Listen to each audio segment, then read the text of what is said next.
menjadi dua bagian sama besar. Ya, jadi anak harus membagi dua bagian menjadi sama besar. Jadi Ana dan Lucy akan mendapatkan dua bagian sama besar. Ya, bagaimana, sudah mengerti apa yang mau ditanyakan? Ya, kalau sudah ada, coba kerjakan dulu ya. Kerja secara kelompok. Ya, ketiga kita akan berantas tentang ide pokok. Jadi yang pertama saya bagikan cerita. Coba saya kelompok. Ya, jadi siapa tahu apa tadi ide pokok? Saya dulu. Ya, apa itu ide pokok? Ide pokok adalah inti dari sebuah pelajaran. Nah, jadi ide pokok adalah gagasan utama atau inti dari suatu teks di paragraf atau suatu kalimat. Jadi ide pokok biasanya dapat ditemukan dalam kalimat utama atau topik utama dalam suatu paragraf. Jadi dalam mengidentifikasi ide pokok itu kita harus memperhatikan yang pertama kalimat utama atau kalimat topik, yang kedua konsep atau gagasan utama yang disampaikan, dan yang ketiga kalimat-kalimat penjelas yang mendukung ide pokok. Nah, coba perhatikan cerita yang ibu sudah bagikan, baca baik-baik, kemudian tentukan dalam paragraf mana ide pokok itu terdapat ya. Setelah membaca cerita tersebut, pertanyaan jawab ya masing-masing.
Selesai?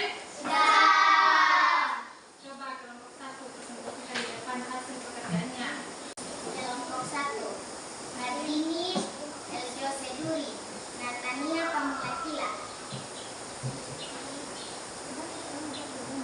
Soal nomor 1. Sebuah donat dibagi menjadi dua bagian sama besar. Setiap bagian disebut dua bagian. Soal nomor 2. Siti memiliki kertas berbentuk persegi panjang. Kemudian kertas tersebut dia potong menjadi dua bagian sama besar. Setiap potong kertas adalah 1/2 bagian. Soal ketiga, Siti memiliki kue donat. Siti ingin mendapatkan setengah bagian dari kue tersebut. Siti harus memotong kue tersebut menjadi dua bagian sama besar. Soal nomor 4, agar mendapatkan 1/2 bagian, maka kita harus membagi dua kue tersebut dengan ukuran sama besar.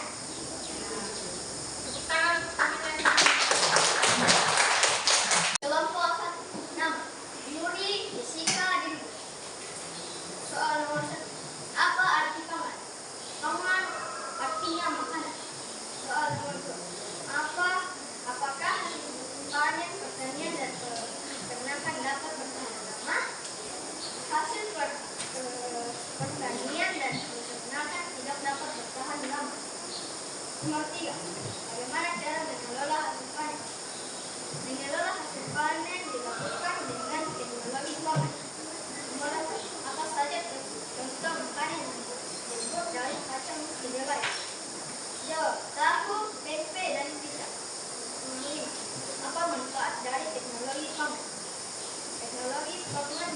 Nah, terima kasih. Tepuk tangan untuk teman. Nah, jadi sekarang kita simpulkan pelajaran kita hari ini. Dan tadi kesimpulannya kita belajar tentang apa tadi? Pecahan. Nah, jadi pecahan itu terdiri dari apa saja tadi? Bilang dan ya, untuk kelas 3, siapa yang bisa beri kesimpulan pelajaran kita hari ini? Siapa yang bisa? Belajar apa tadi? Ya, identifikasi ide